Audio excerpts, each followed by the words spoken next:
Everyone, we wanted to take a quick moment to thank all the listeners, the viewers, and of course the patrons out there. The team here at Vectorsigma hopes that we can bring a little levity and a distraction from the weight of the real world. Time is always precious, but that has become even more obvious now. We want to say that we really do appreciate everyone out there that's spending their time with us.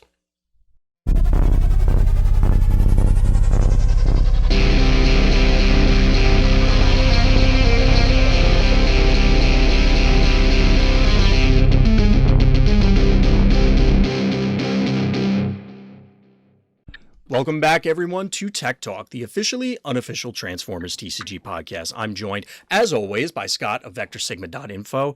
And, well, to be perfectly honest, Scott, I wanted to start out with something that's not Transformers related, but I felt needed to be put out there. And anybody watching this on YouTube, or if you're watching it live, you're going to notice that the overlay is a little bit different. And there's a reason for that. And I'm going to put it up now. And this is something I've mentioned before, that we generally avoid real life stuff, give people a little bit of a break. But the fact of the matter is I'm an American. Scott lives not too far from me, so also American. You've obviously heard the news, and I am a man, as people can probably tell by this point, of many, many words. Probably too many words, as my wife would tell you. Way too many words. So I spent the last, week, 10 days, whatever, mulling back and forth of, okay, I want to say something. Something needs to be said. I don't feel we have a humongous platform. By definition, this is a smaller game. But I feel that if you have a platform, you should be opening your mouth right now. You should all the time, but especially now. And I waffle back and forth of trying to think, should I go very highbrow, very articulate, multisyllabic words, very eloquent, or should I lean into my New Jersey side and have a vicious, expletive-ridden, tons of four-letter words, frothing, raging rant about this? I literally couldn't decide, and now that I'm in the middle of it, I'm going to say this.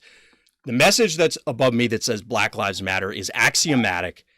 And if you have a problem with it, you need to figure out what your problem is, because there's a problem with you. And flatly, that's it. I don't know how much simpler I can put it. What was that? No expletives. This time, believe me, I can feel it right now. I said this on Twitter, that I am personally angry. I am personally enraged. I am personally ashamed of the things going on in this country. And I have been for a while. It's not as though this was a surprise to people when it happened. There's a reason that there's a list of names, and it's frankly disgraceful the way things have gotten to this point, and something needs to be done. So, listener, viewer, whatever you can do to help, whether it's going out and protesting, it's donating, it's supporting your local Black Lives Matter chapter, it's hooking up with other organizations that support those in need, you need to do it, because something needs to change. Well, not something, things, lots of things need to change. And I'll leave it at that, because I can feel myself getting to the point where I am actually going to get frothing, ragingly angry. No problem. And go vote. Absolutely. Make sure you vote, because it's a long haul from here. We're going to leave that up there because I feel like it needs to be up there, and hopefully everybody can appreciate it. So we'll move into Transformer related stuff and leave that behind, unless there's anything else you want to throw in, Scott. No, it's we don't, sometimes when there's world events, we tend to talk about them in relation to this, so this is another one we're passionate about. So absolutely. So we'll move into, well, I didn't really have an image for this, and I know this is a very probably intensely jarring segue for everyone, but I didn't have a good toy picture, because a lot of the toys, like the Hasbro toys, a lot of them are closed hands so they can hold stuff. Or they're, it's an open hand, like straight up open hand kind of thing. It's very rarely pointing. But there is a toy that Swindle from Fall of Cybertron from years ago, which everybody who's a Transformers fan, G1, should remember Swindle and his backstory, where it's just him, and I know Scott can see me, where he's just going. Really? Yeah, it's on the box art. It's hilarious. So he's our image because we wanted to talk a little bit about the secondary market now that Titan's Return is physically in people's hands, or, as Scott is probably going to tell us a lot about, on its way to people's hands for a variety of reasons. So go ahead, Scott. I heard, didn't one of the voices of Swindle just pass away, right? It wasn't it. Did they really? I didn't know that. Not from the original, because he was in animated too. Yeah, well. Fred Willard did his voice in animated. Oh, you're right. You're right. Away, so. Yeah. As soon as you said it, I realized it. Yeah, so I guess I saw that when it was all going down. Mm. So, yeah. So, well, Scott, tell us a little bit about how the secondary market is doing. After last week, we talked about how there's the potential that it could be a little difficult to acquire exactly what you need. I wouldn't say it's difficult. It's not that it's difficult. So I think there's a lot of different directions we can go with this, but I wanted to kind of talk about it in relation to this specific set and why it's a little bit different. Sure. But I think what people need to understand is that it's different for two major reasons, and we kind of talked about it during the distribution conversation we had last time. So I won't 100% restate it, but in case you didn't listen to the last episode, because it was kind of in the middle or the end of that. The main issue with Titan Master's Attack is that on the, I guess we'll call them like the side cards, like the smaller cards that come in the pack. Yeah. The main issue is that there's more of them. Yeah. Than there have been in. So Siege 1 and 2 introduced us to the smaller character card. In the Micro Masters, right? Yeah. Which also meant that the number of battle cards in the set were reduced. I'm not sure if actually the number of character cards were increased in Siege 1 and 2 compared to Waves 1 and 2. I assume they were. I want to say yes, but I'd have to look at the numbers. That feels right. I would assume so, just because of that. That's when this all started. So that increased even more this time. But it sort of. So it depends on how you look at it. So if you look at the stratagems and the Titan Master heads, as we talked about last time, and I have packs here I can open to show it like live. But if you get a Titan Master, which means that you get an uncommon or a rare, you get a head character with that. I'm always impressed as to how they can actually do that, but I assume it's like two machines and then they come together and make a box. I assume it's something like that. Yeah, one of these days I would love to tour one of the factories. Like, I was never really into how things are made, even as a kid. Like, it was a curiosity, but it wasn't like my thing.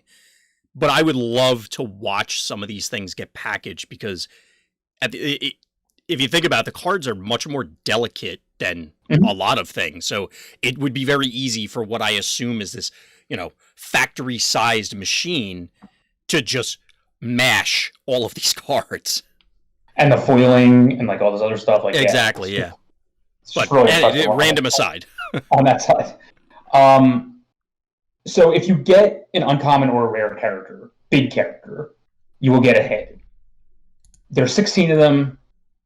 I think there's 6 rares and 10 uncommons. So they have their own rarity to begin with. So again, it's a decision tree.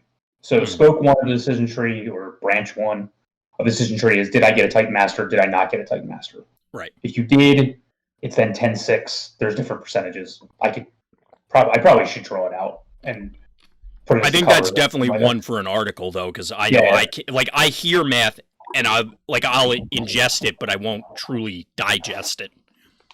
Yeah, unless you know statistics. I use these trees all the time. It basically tells you at the bottom what the percentage is of getting everything from the top. So, if you just want to know what's the chance of you getting a rare head, it's whatever that spoke is when you finally get down to the bottom. Oh no, here comes the math again, says chat. No, I don't think we're getting into the numbers that deep. I know. And on the other side, if you don't get a body character in the so if you made a common or a super rare, you get a stratagem. But there's 30 of those. 10 are common, 10 are uncommon, 10 are rare, and so what winds up happening is the rare ones are pretty rare. Even the uncommon ones are pretty rare. Yeah, I actually, in the case I opened, I opened 2 villainous spotlights, but not 0 heroic spotlights. For the most part, aside from that, based on the data you had provided last week, Scott, and what you're echoing today, I'll be honest, I feel like I was incredibly fortunate with my boxes. I hit the 2 of the super rares that I definitely wanted to hit. I hit the majority of the stratagems, the complete set of Sky Shadow, not multiples, but, well, I got multiples of the parts, but not like multiple ominous or something. Like, I feel like I beat the odds to some extent. But how many rare heads did you get? I think I got 1 of each. That's pretty, like, I mean, that's you got more than 4 pieces of Brunt or 6-gun though, so it's definitely rarer to get. Like, if you got 1 of every head, that's fine. Yes, yeah. I sorry, when you brought up Brunt and 6-gun, I'm like, where are you going with this? But I get it. Yeah, they were quote rare. I was like, they're not in this set. I would be really surprised if I open one. No, but to be perfectly honest, I'd have to double check. Maybe I'm missing 1, because after I opened Ominous and Grax, I was like, okay, I'm fine. I'm happy. I mean, you in the case, you probably got them all. Like, and that's part of the conversation that we'll segue into. It's not really about that. It's about what happens when you don't buy a lot. So then, I mean, we can kind of go there, because I think that's, excuse me, I think that's where we're planning on taking the conversation rather than rehash it last week. Yeah. And then the other thing we didn't really talk about last week was just about the super rares in general, and the fact that I want to say they're a lot of money right now, but at the same time, they're not as much as a lot of the Siege 2 super rares are, like the 3 that aren't Sound Blaster. Yeah. So, so the key. So, I think where I wanted to go with this is the issue with the set is there's a lot of different things to collect. And if you do not buy sealed packs in a large quantity, and I'm not really positive what that large quantity actually is, I can't tell you for yourself like what that large quantity is. Like, you have to decide that for yourself. But there definitely is a threshold where once you cross this point, you can expect X, Y, and Z, and below that, it's just entirely a crapshoot. Yeah, the problem is the similar nature to other sets, though, is you still can't avoid the RNG of what happens when I buy even 2 cases. I could have the same super rares in them, etc. Except for now, the RNG that's on top of it is I may not even get a full set of the rare stratagems either in this situation. So I may not. Yeah. I probably will not get a full set of super rares, and I probably at this point also may not get a full set of stratagems out of 2 cases. Yeah, chat's confirming the same thing. That there's a couple people talking about what they were pulling. So yeah. So the first thing I can say is, for the players that buy in mass, and I would say anything a case or above to be in mass as a player. Yeah, that makes sense. It's not gonna feel much different than any other set to you. Although you're not gonna have as many doubles of like what you would consider to be the rare cards, because again, like, you probably don't have. I bet you don't have extras or many rare stratagems, right? In your case. I don't believe so. I think I might have had. I think it was ironically the Cosmos one. Oh, must be nice. I think the Cosmos one. I definitely hit multiple rare stratagems, because I distinctly recall opening, say, the Usurper, the Starscream one, Kamian Toughness, the Windblade one, and going. My son was opening them because he was getting real excited, and he's like, "Oh, I know who this guy is," and then he picks up some of them and hands them to me. He's like, "Are these good?" And I'm like, "Yeah, they're great. Because I didn't want him to feel bad that like he opened a bad card for Dad. But see that point though gets to what I wanted to bring up which is the different types of players, and that's really what drives the market. So of course. Again, in case you didn't listen to, I don't even know the last time we did a show like this. It was a while ago. I don't think I need to do this, but I'm going to do it anyway. I'm just going to like justify what my credentials are to even be able to talk about this stuff. Okay. So I think I'm the largest Transformers TCG only dealer on TCG Player, if not, and I probably move the largest amount of I'm just going to open a billion cases because I open a billion cases of every card game in existence. Transformers TCG dealer on TCG Player. So I mostly deal with, and I do some eBay stuff too, but I'm not here to like. You're focused in the field, is what you're saying. Yes.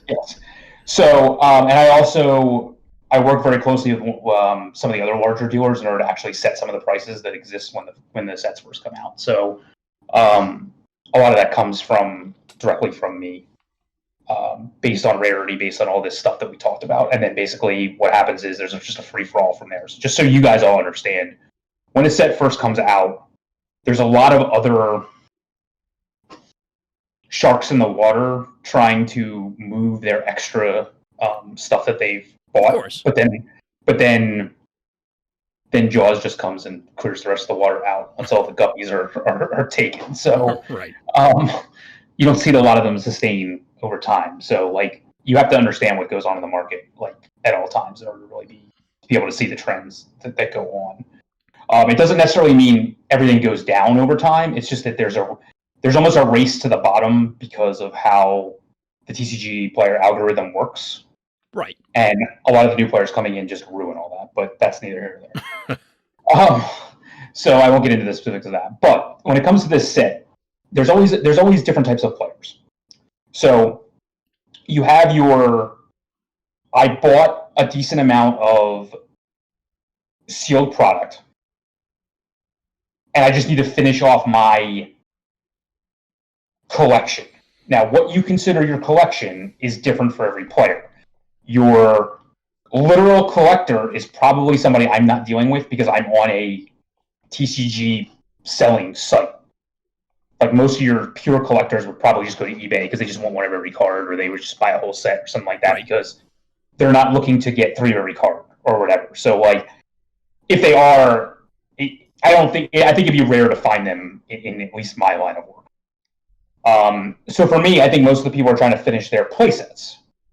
So this comes down to how much sealed product did you buy, and even though like I don't want to get things confused, I don't want to go off on a tangent too much, but like the one thing I'll say is most sets, and this set in particular, it's hard to like beat the system.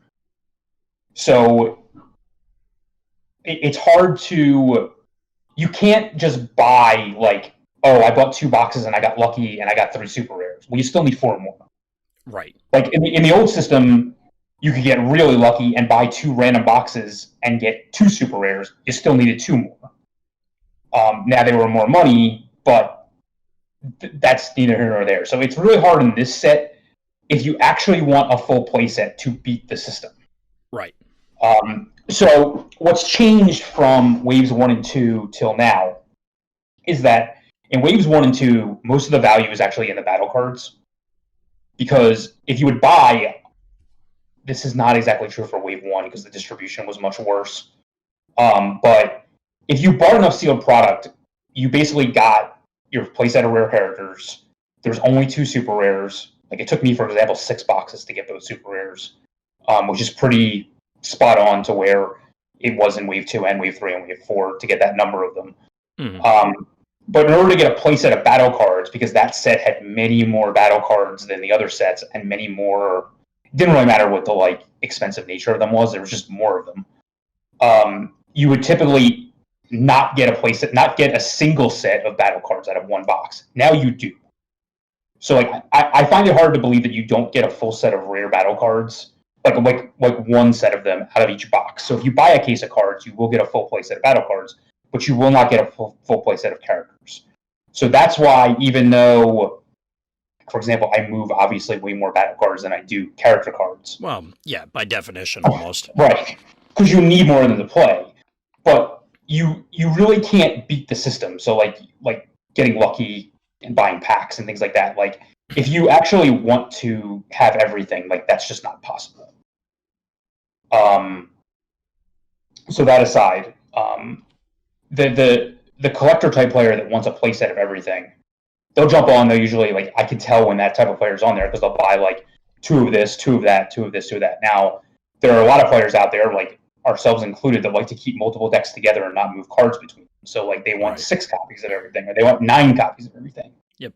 And stuff like that. So they're all the same to me. Like that, those type of players are all basically the same. Like they're just trying to get to the level of cards that they want to get to. So the difference is, did I buy anything to begin with, or am I just buying everything as singles? Like that's your decision. Like you can tell what's going on from there. But those type of players generally are just buying everything to begin with. And in this set, they're having to buy a lot more because, again, they have a lot more stratagems that they have to buy. It's mostly the stratagems and the head characters that they have to buy, where in the old sets they were like $1 each. Now they're not. They're much more than that. Right. So obviously a card's playability will also be a huge influence. The cream still rises to the top, and that's just because everything to do with anything is just supply and demand. The other thing I think that people don't really take into consideration is, like, I'm not Target or Walmart. Like, I don't have to have everything in stock. In order, like, I don't have to stock. I don't know, what's a typical thing you go to these stores for? What, to like Walmart or something? You mean? Yeah. Well, right now, diapers a lot. Right. Walmart or wherever. So. And when you go there, what's like an item you don't always pick up, but if you're there, you get? Probably a toy, to be perfectly honest. Probably a Transformers toy. I'm not gonna lie. So we don't have to stock the equivalent of the needed item in order to push the luxury item. And in this situation, it's actually it's the if you want to be that way, if you want to be the type of dealer that, hey, I have all the premium cards, and then you buy all your other stuff that you need from the same cart, then you get into the issue like we have here, which is complete supply and demand. So that's where somebody in my situation is like. That's where I try to be. It's just it's very difficult in this set to do that. The other type of players are just the people that, like, I'm just filling out. I just have to buy what I need. I don't buy everything. I only buy the premium cards. You see that a lot also, which is again, like, why those cards are worth money. Because again, like, for every, like, belligerence is the number 1 battle card in this set. For every belligerence, you have however many, like, I think it's like 26 battle cards, 26 or 24. I don't remember how many rare battle cards there are, but let's just say there's 25 to make it easier. But for every belligerence I open, there's 24 other ones I open. Now, granted, some of them have value as well, but, like, some of them are versatility. Some of them are plasma horns. Like, so for now, you can move those because the set is new, but eventually they're just going to sit in a box. Right.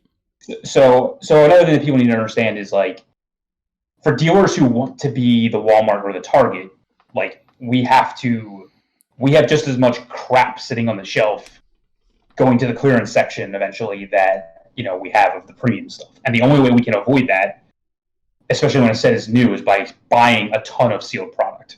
Because no one's really out there selling collections of XYZ, and, like, you're just buying the premium cards and everything else just comes for free. That's another situation. So right. So the bottom line is, in this set in particular, because there's almost zero chance, unless you bought 3 or more cases, that you got a full playset of super rares. So as usual, somebody in my situation as a dealer, we are buying product to get the super rares. This just happens to also be that we're also needing to do it to get the stratagems as well. Because the first day that they not so super rares. Yeah. Because the first day they were there, I mean, I was out of rare stratagems.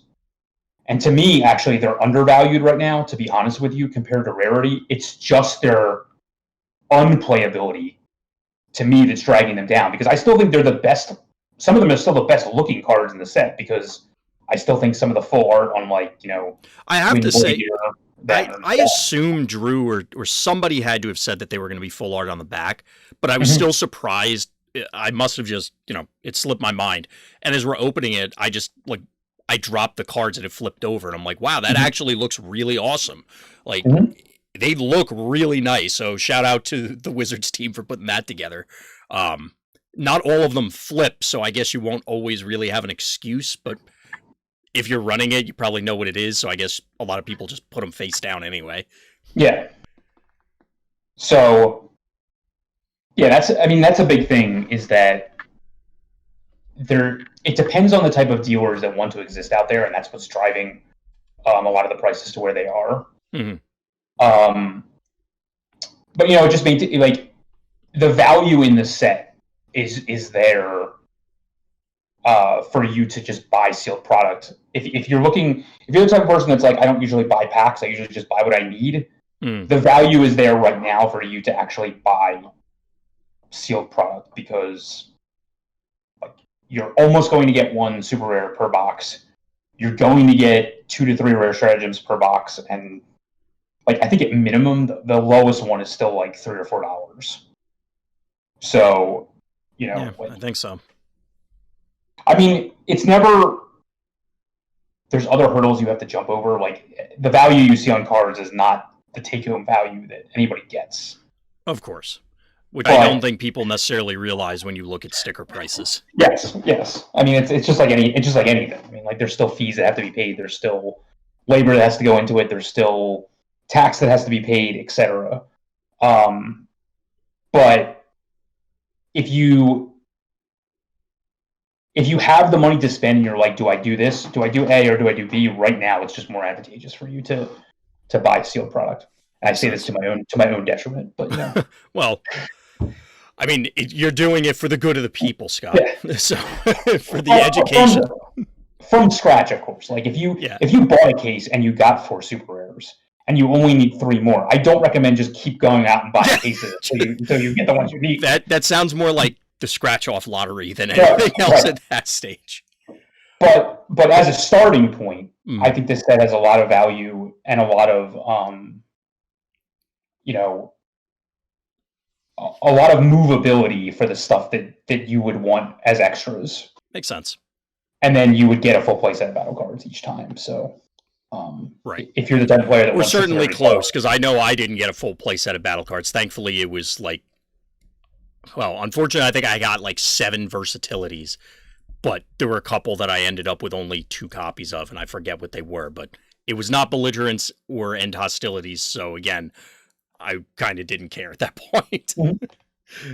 But this is also why you'll see cards like even Siege 2 was like this. Like, the rare battle cards have held their value more than other ones. Like, Wave 1 has I'll use some fantasy football terms. Like, Wave 1 has stars and scrubs. If you're building your lineup that way, like, for every piece for tyranny, there's an agility of Bumblebee. Right. And a combat training. I mean, I could rattle off the crappy ones more than I can rattle off. There's like 6 good ones and like a lot of crappy ones. So, right.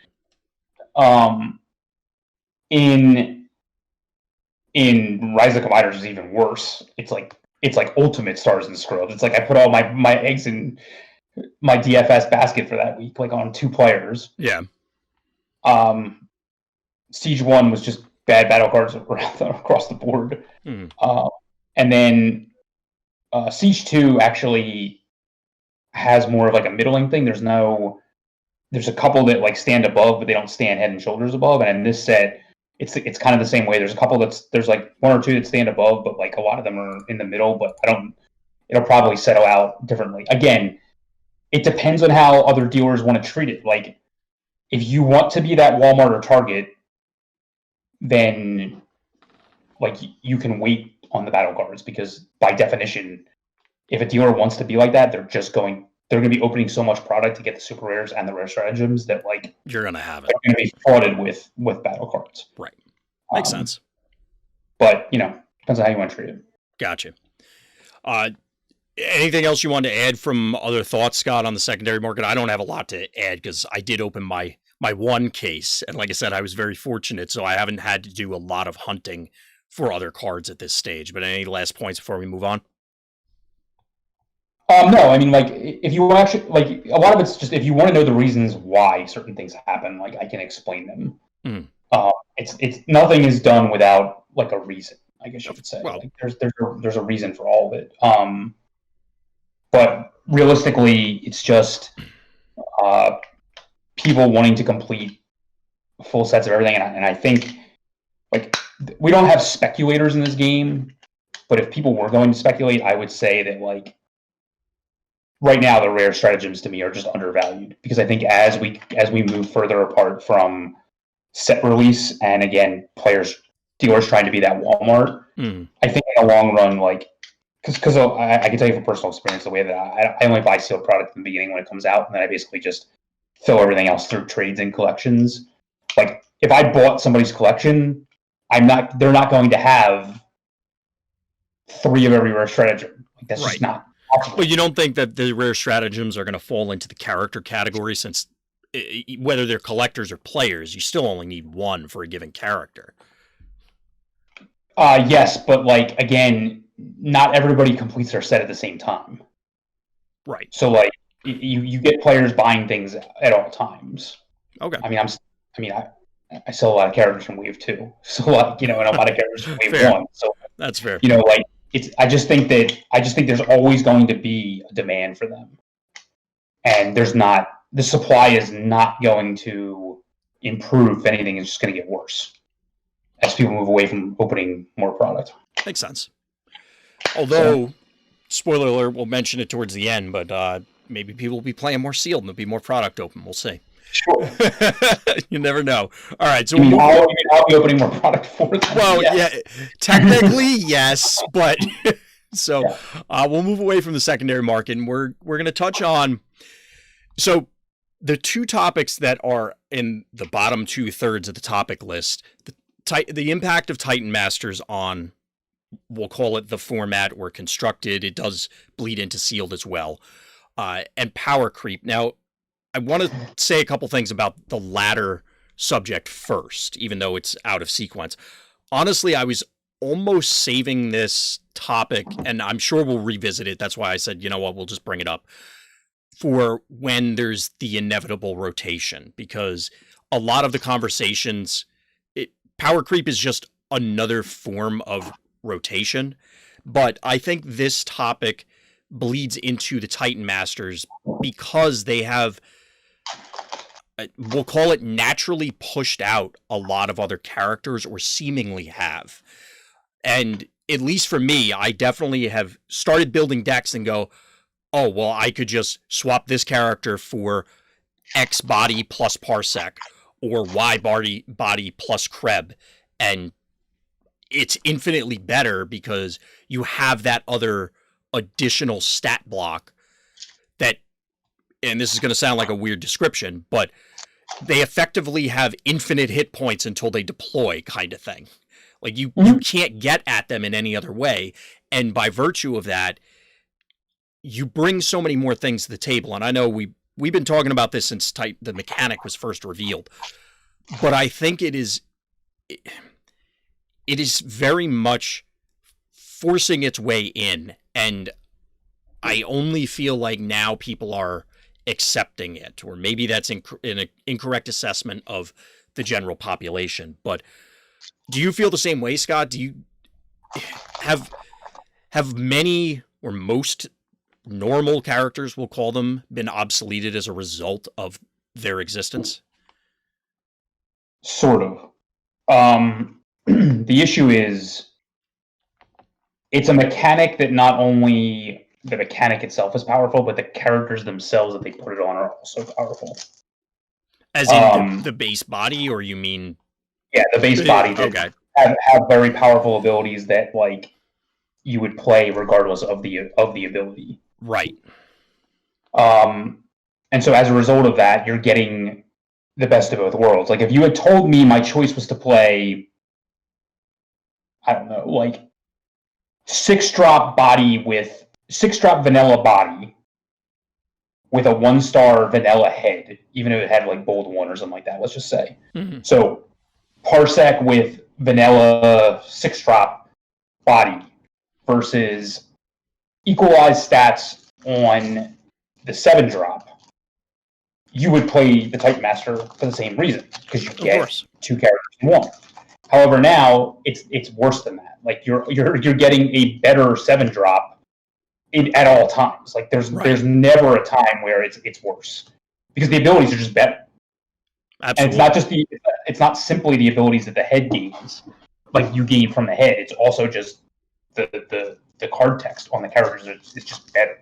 Yeah, I mean, we had talked about I want to say 2 weeks ago, maybe 3 weeks ago, when we were discussing our preliminary games and what was going on in the Alpha Trion tournament, and I posed a question to you then about whether you felt that the Sky Shadow Horrible decks were the best Peace Through Tyranny decks we've seen. But I think that's an interesting question in general, but I think one of the underlying unspoken questions is there any, and this is where power creep comes in, is there any going back from this? I mean, obviously they could make something better.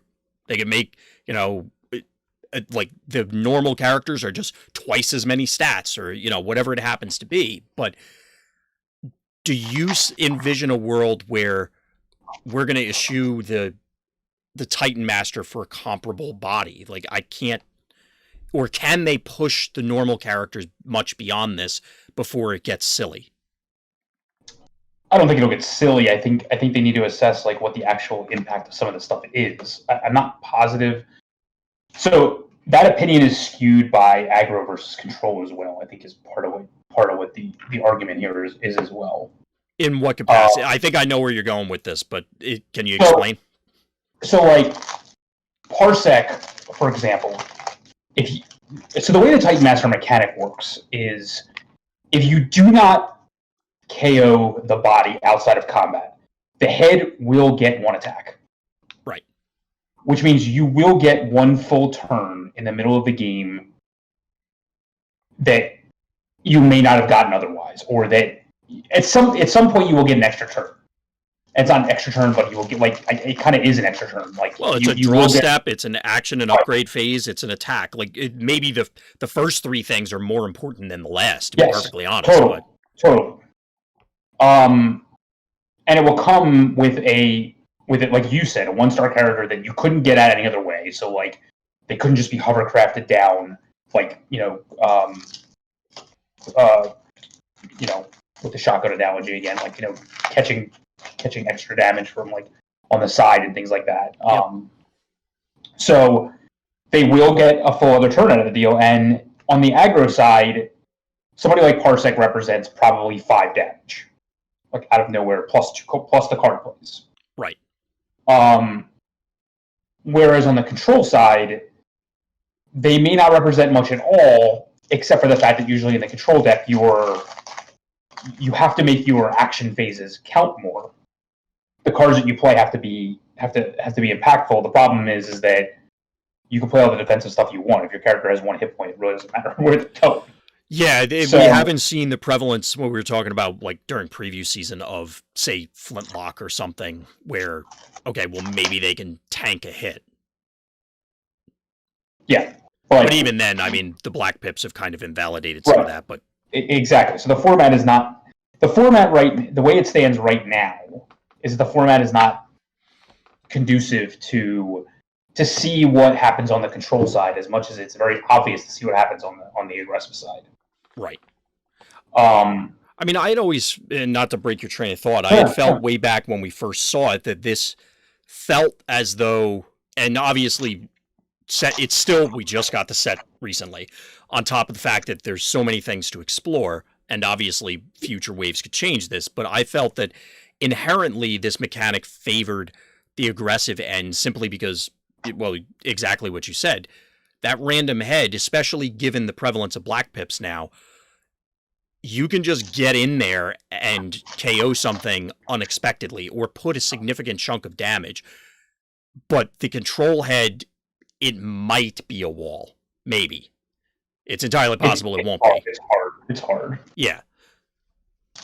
And it requires a lot of investment up front to get a head that can stand that. Like, usually 3 or more stars. Yeah. There's way less effort, less burden put on the aggressive spectrum end of the spectrum here than it is on the control end of the spectrum.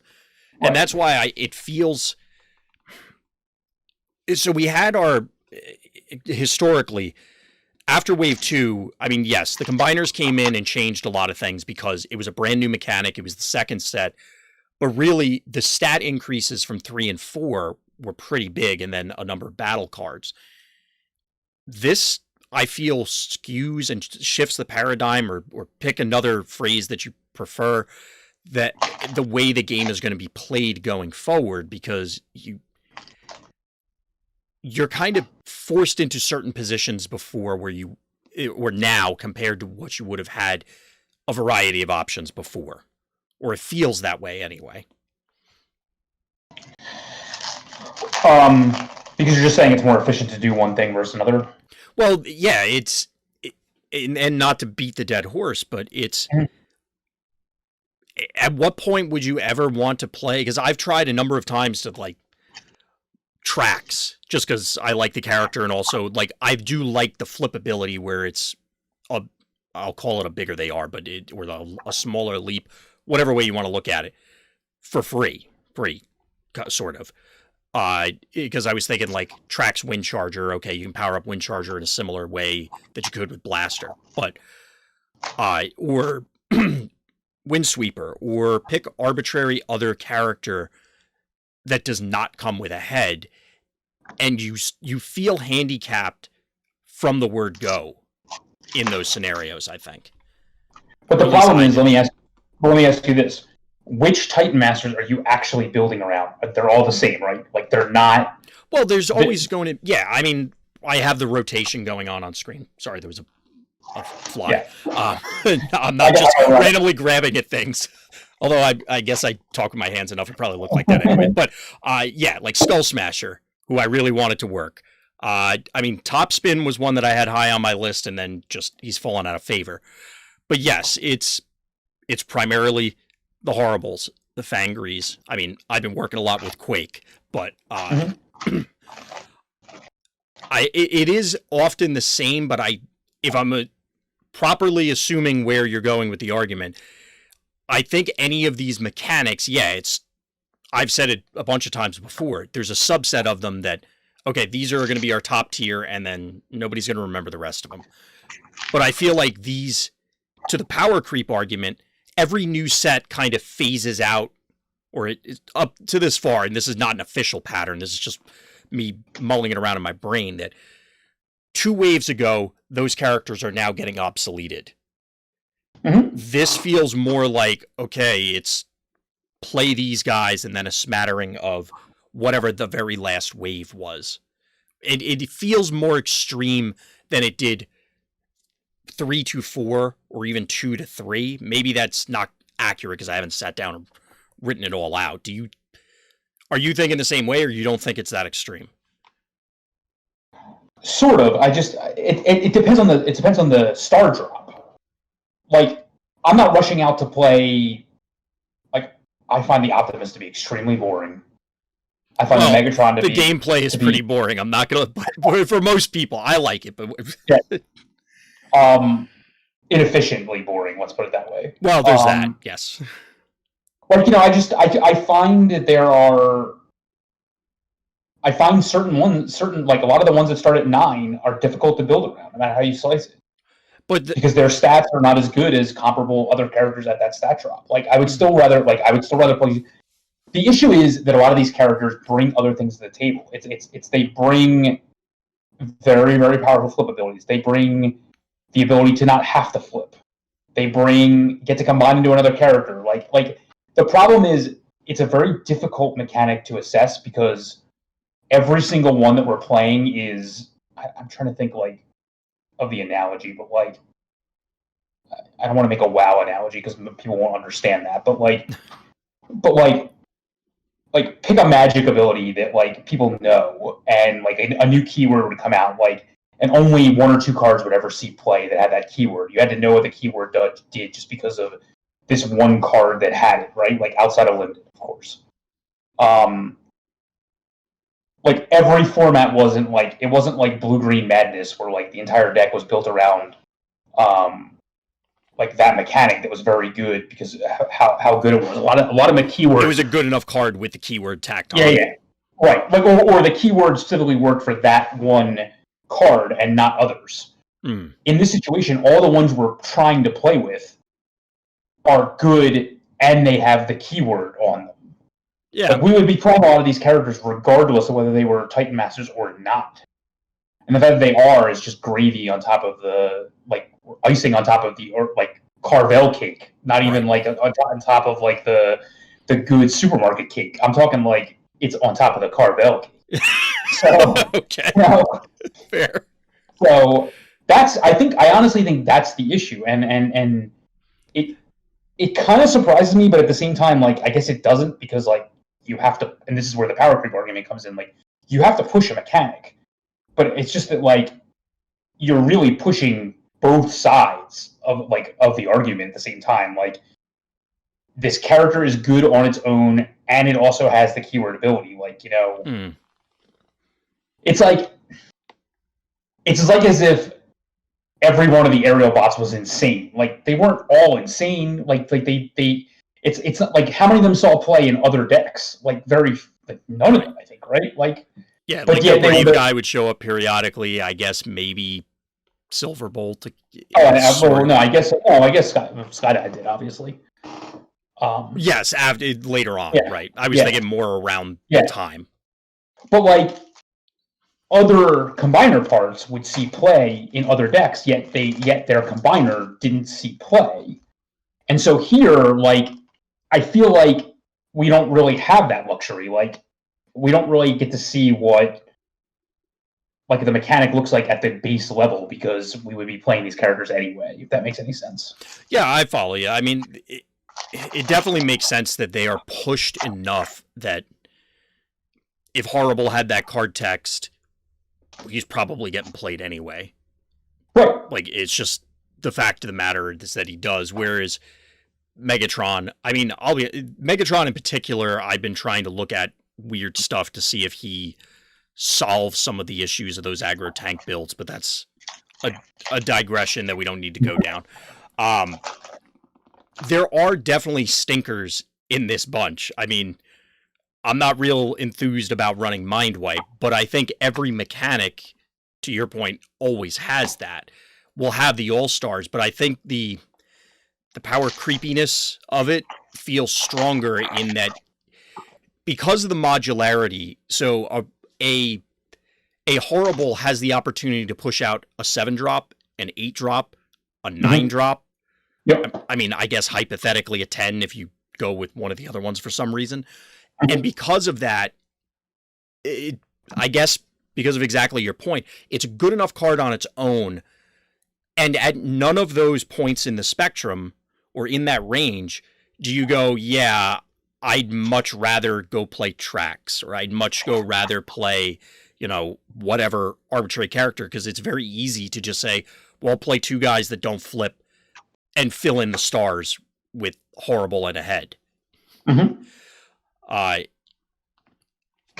While that, at least the way I've been presenting it, I think people might interpret as a very the sky is falling scenario. I'm confident that when we get Wave 6, we're going to probably have a similar discussion of, oh my God, these cards from Wave 6 are great, and it'll be fine. And you'll still have other legacy cards. It's just, it's interesting in that we know there's going to be an inevitable set rotation sometime down the line, like way out there. And I'm curious how far things get pushed in certain directions or certain mechanics happen.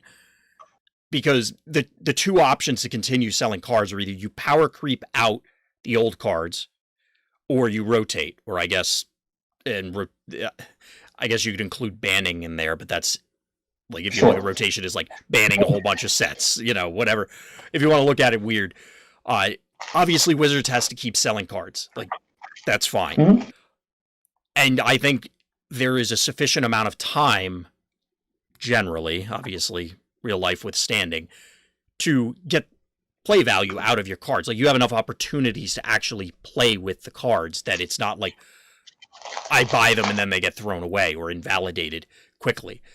I'm just very curious because personally, I would lean towards myself the rotation format because, this was why I was almost going to save this whole thing for when rotation inevitably gets clarified down the line, but that could be a year from now for all we know.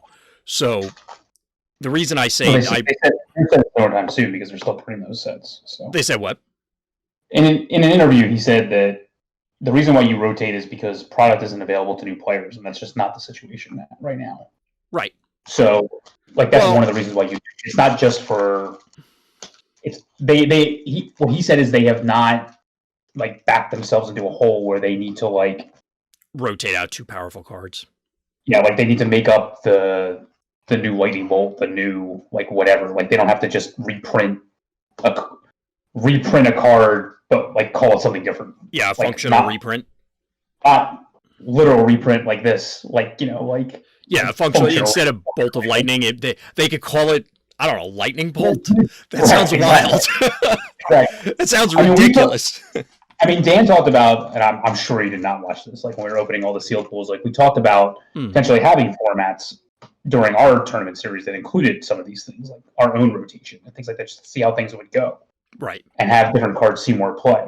But I think the two aspects that people need to understand that we probably haven't mentioned is like, to me, the two things that stick out about this, besides the fact, again, that it just happens to be that the characters are powerful on their own, is the one continuous turn nature of aggro matchups. And what people have yet to properly take into consideration when trying to test out other characters and see what their impact could be as a result of understanding that's what the format looks like. Mm-hmm. And then two is how much better card draw is in the control aspect of the Titan Masters, because I think those two aspects are unexplored, because I think people just don't understand what the game has to look like and change as a result of what's going on.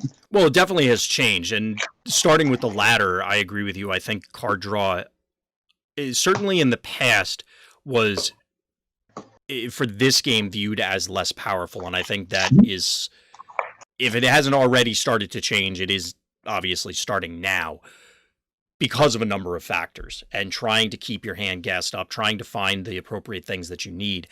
And I've definitely built a number of lists where when you try them out, it's, all right, I'm top decking way too soon and I need to refuel. How am I going to do this appropriately while still having the necessary team members or whatever the case may be? To your other point about the one big continuous turn, I think that kind of flows from the question that I started out with of the best PTT deck. And not, I know you don't mean literally back-to-back turns kind of thing, but the fact that they are allowed to, they being the aggro deck, are allowed to continue teeing off on certain characters, because once they're exposed, it's like, oh, well, you had to kill my guy, so now I get these other guys who get to keep getting in. I mean, you just can't expect, especially in aggro mirrors, to like ever get a second turn out of a guy. Right. And so if you're doing that, to me, that opens the door tremendously for a lot more characters to see play than actually are. Is there one you're willing to share with the masses? Well, to me, it's like the ones that stick out to me that I think people are not trying are, like that Megatron to me does go up in value if you can afford to use it, because you only have to really his need to flip once to get to the mode to get a larger attack. That may be all you need. Right. Granted, of course, it costs 12, but like, you know, and like his stats probably just aren't good enough. But it's one-shot abilities like that look like I'm never going to get to do this twice. That might not matter. Or like, honestly, it's like Whirl. Like, you attack with him in Helicopter Road, you flip a blue-orange, you strafing run their team, except for the guy that you're attacking, and then you get to a mode where you automatically get built-in force fields. Like, this seems fine to me when you aren't expecting him to live anyway. Right. It's just whether or not you get enough value out of the other characters that are on the board with him. compared to other decks. Like Nautica is another one that I've never seen play yet. Like there's a lot of value. The problem is she suffers if you go first. If you don't go first, she's a lot worse because they can just tee off on her, but that might be okay. And she's a little bit too expensive. If she was like 1 star less, it might be okay. But like any characters that have built-in combat advantage like that are glass cannons but can somehow possibly survive a turn, like the Ramhorn ability, like Blaster in this situation, like things like that. Like any character like that, I think just needs to be, any glass cannon like that needs to be explored. Right. And understood, as long as they can somehow survive to another turn. And somebody like Nautica that's already a Titan Master to begin with, she's like a really good example of you're also getting ahead out of the deal later. Yeah. Well, I think that's where a lot of people are getting hung up, because it's, if I'm hearing you correctly and the thought process, I think a lot of people have gotten through step one. It's like, wow, this is really powerful. Everybody recognizes that it's much more aggressive than what we had seen in the past meta, at least right now. And as a result, the glass cannon thing is appropriate. The natural reaction is, well, why don't I just play a bunch of Titan Masters? Because then I don't even have to think about how to get the value. Like, the bodies are just there. As compared to some of these other things you're suggesting, where you would need to, you'd have to engineer the deck differently in order to leverage those sort of advantages. Potentially. I mean, like, I don't think there's any, I don't know. To me, there's not a huge advantage to, like, I mean, you have to build certain cards in your deck if you're going to play some of these characters, like, but I think that becomes, if you want to stay on the aggro spectrum, I think these are some of the answers that are out there. Right. To specifically play against the other side of this. Yeah, it's one of those things that I know there have been other complaints, or I've seen people reference other complaints about, the answer feels like it's just go faster to some extent. And I know this is starting to get off topic from the original things that we had posted, but going into the Blue Realm is certainly more difficult now. Do you feel at this point in time that to try and bring it back to Titan Master specifically, do you think you have to have one of those? I know you've talked about Galaxy before, but are there Whirl examples that you think people are obviously missing on the blue end of the spectrum?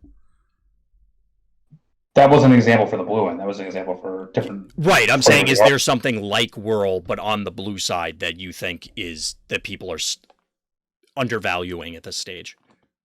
Yeah, on the blue side, you just had that, like I've said in the beginning, you just had to have more than one viable attacker.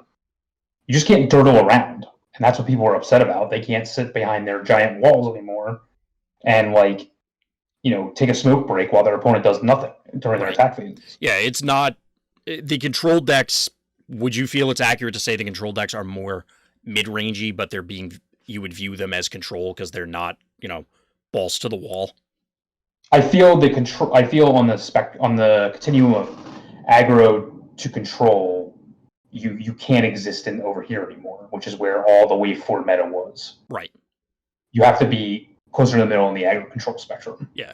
You have to be dealing damage, like, at the same time, like, at all times, basically. Makes sense. So, like I said, I was trying to just drag it back specifically to the Titan Masters. If we explore a little bit more on the power creep end, just to elaborate on something I was saying earlier, I must have missed it in one of the interviews when Drew had said that they haven't run out of ideas. Not that I'm saying that they did, but where I was going with it earlier on preference for that is that I do enjoy super powerful formats. That's why I play Eternal formats in other games. But there's certainly, I feel like there's a point where you do want to have a ceiling and more side grade things. And I'm sure they can continue doing that. But we have seen an escalation, I guess, whether it be stats or into the mechanics or however you want to look at it, as we've gone through each wave.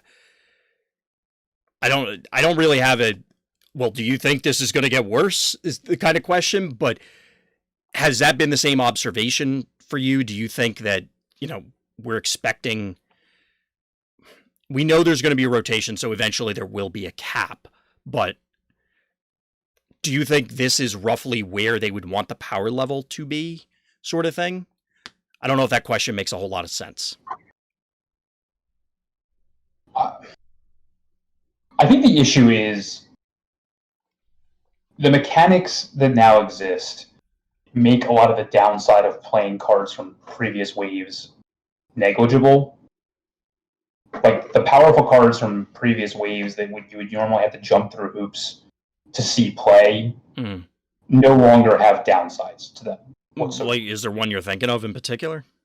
Feast or Tyranny. Well, one shall stand. But there's no downside. There's no downside at all. Like there's absolutely, it only helps you at this point. Like there's no like KOing one of your characters is not even a negative anymore because that character is going to be tapped. You get another character out of the deal. It's worse than it was for Battle Masters because you're getting a whole turn out of the deal. When the Battle Master turned into a weapon, you weren't getting a whole turn out of the deal.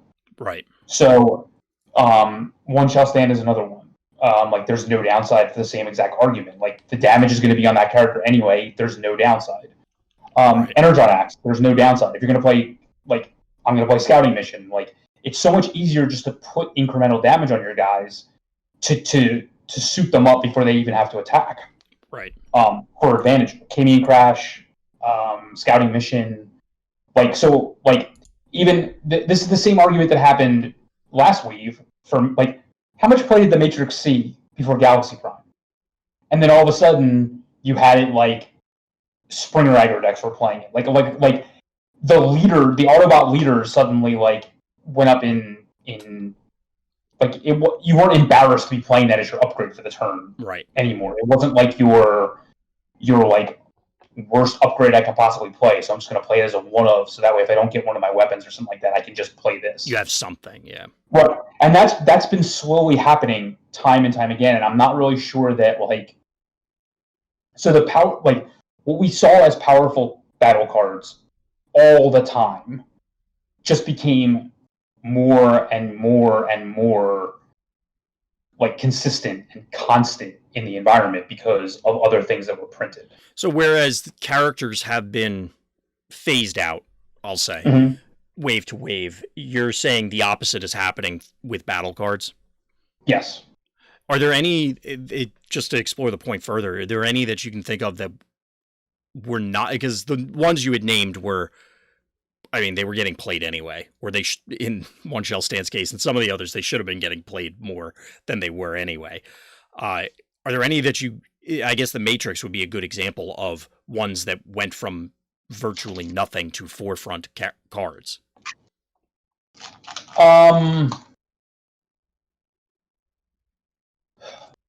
Like the Black X cards, like Rock Toss, Steady Shot, like these type of cards will see more play because of the combinations with other characters. Certain one-ofs will get to see more play because the card draw becomes more prevalent and more powerful. Trying to think of like specific others. I mean, we don't have to go through the whole card list, but I do. It's interesting to put it that way because I know for me, my initial reaction, Drew has said it on multiple occasions that their goal is always to put the characters at the forefront. So I think many people out there, we're all, well, not all, shout out to Dan. Most of us are Transformers fans, and we're going to default to looking at the characters first, and the fact that, some characters that people have come to know and love as cards have fallen by the wayside. But by the same token, some of those smaller cards have risen in value from a gameplay perspective. Yeah, and I think that's really what we're seeing. Like, I just think that the bottom line of all this is it is definitely a powerful mechanic that changes the way the game is actually physically played, but it needs to be understood that there are ways to combat it that already exist that people might just need to focus their attention on because there's still... It's very easy to find the rock and say, this is a powerful interpretation of this mechanic. I understand it. It's easy for me to grok. It's very basic, but then you have to understand that we're living in a different world and that you don't necessarily have to go to paper. You should go to whatever the in-between is and still deal with rock. What was that stupid Big Bang Theory thing? Is that the one that originated the? Yeah, rock paper scissors lizard Spock. So we're talking about something Spock. in there. They always pick Spock, though. Yes, Yeah, exactly. fair. Exactly. That's exactly right. And this was again mentioned in Spheres a long time ago, but I just think that those things have to be found and understood, and I think that they exist currently. I just think that they just need to be explored because it's not all going to there are definitely other sides of the coin. It doesn't have to again be a 180 to find the answer to all of the aggro decks. It just has to be or this specific aggro deck. It can just be I'm still an aggro deck, but I'm doing this more efficiently. Right.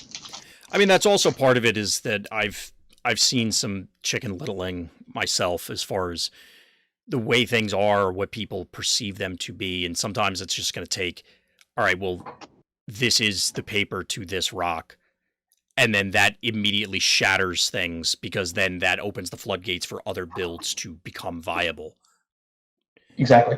So, and unless you don't have to you don't have to artificially put restraints on people either. Well, yeah, that's part of the other issue. I think people just want to artificially put restraints on things instead of trying to find actual answers. There hasn't been enough time or enough effort put into searching for solutions to justifiably reach for the artificial solution. Correct. So I'll be honest with you, Scott, that's pretty much all I wanted to pick your brain about, or at least all I had on my notes to go through for these particular topics. Was there anything else you wanted to add about any of these before we close up shop? No, like I said, you really have to, until you play with the mechanic, you don't understand how powerful it really is. But that does not mean that the entire format has to shift to that. And if you are going to play it on the control side, you just have to understand that you need to take advantage of that turn. And I don't think that people. I mean, I've played decks that do, but I haven't seen a lot of other people in a lot of formats doing that. And there's a reason why.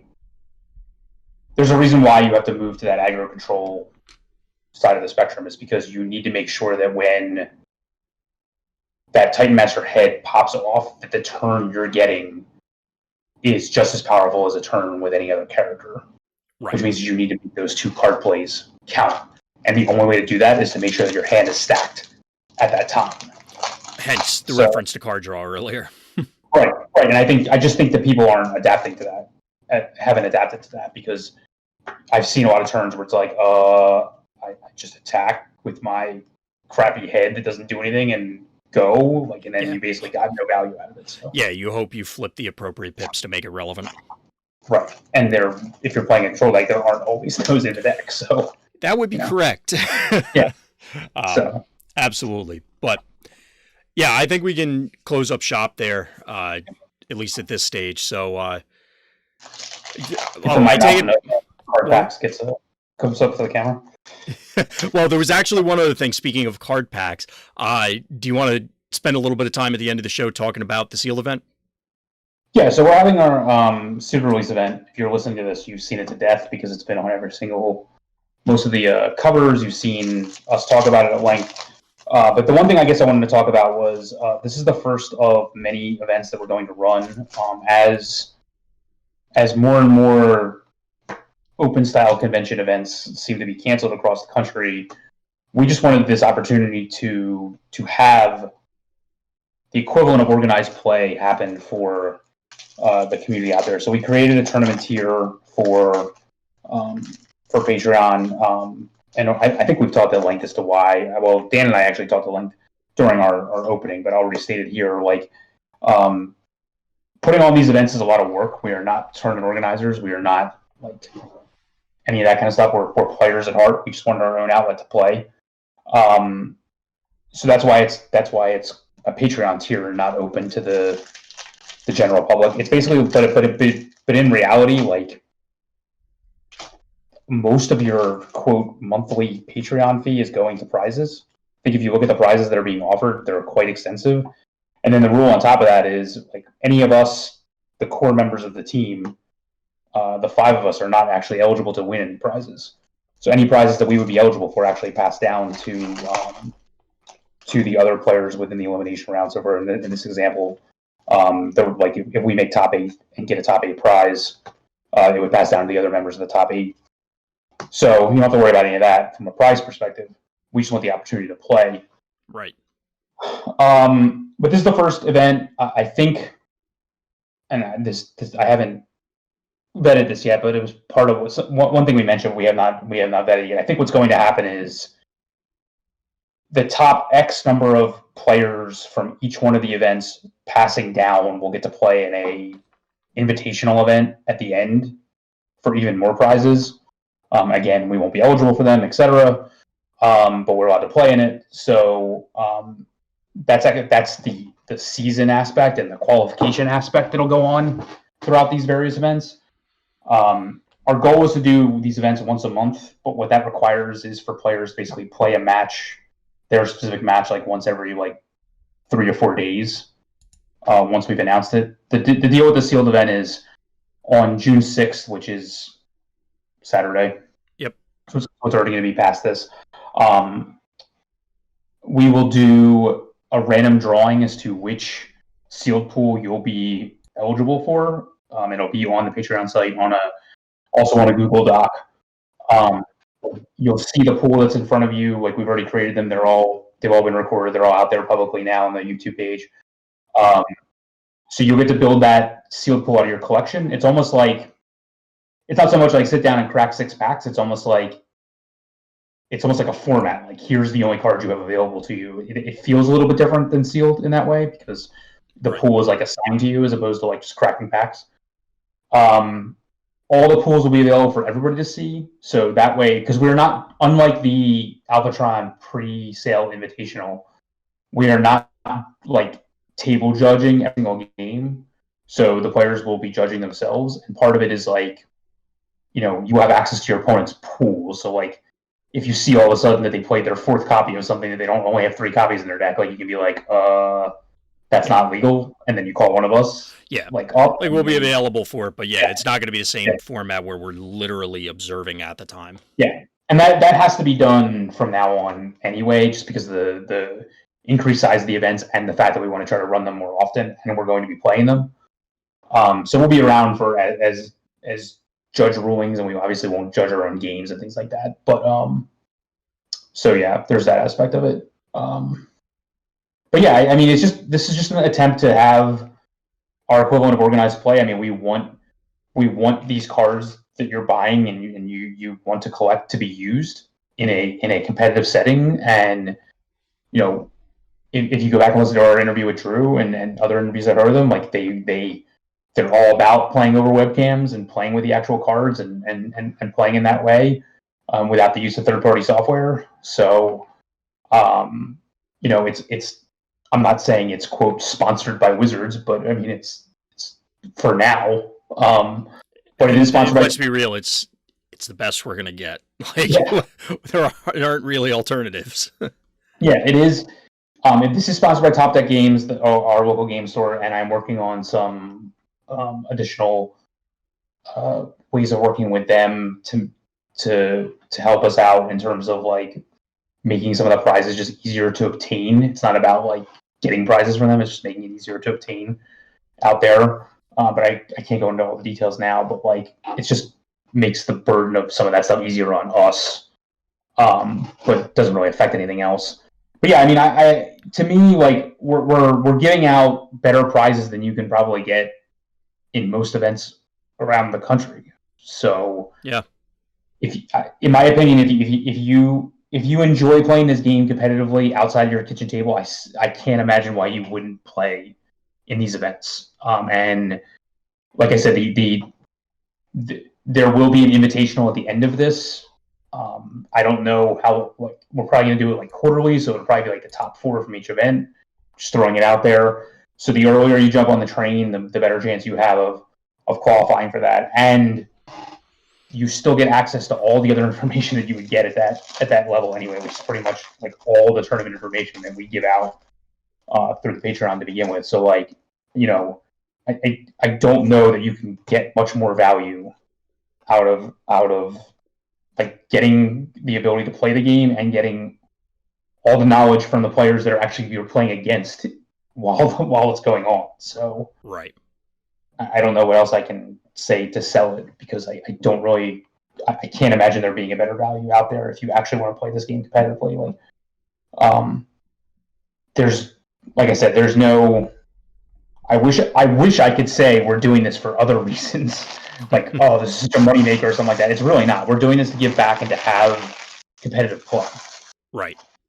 So, yeah, if you were the type of person that was going to travel to Gen Con or travel to Origins and all of them and plan to qualify for the EI and all that stuff, like, this is as close as you're going to get, and in a supported way that's that for good prizes. So absolutely. So I think now we can officially close it up, because I did want to make sure that we mentioned that it obviously when most people are listening or watching to this, the pools will at least have already been done.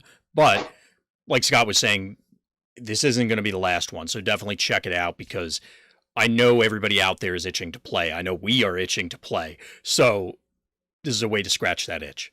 But as always, everyone, thank you for listening. Thank you for watching. And please tune in next time for more Tech Talk.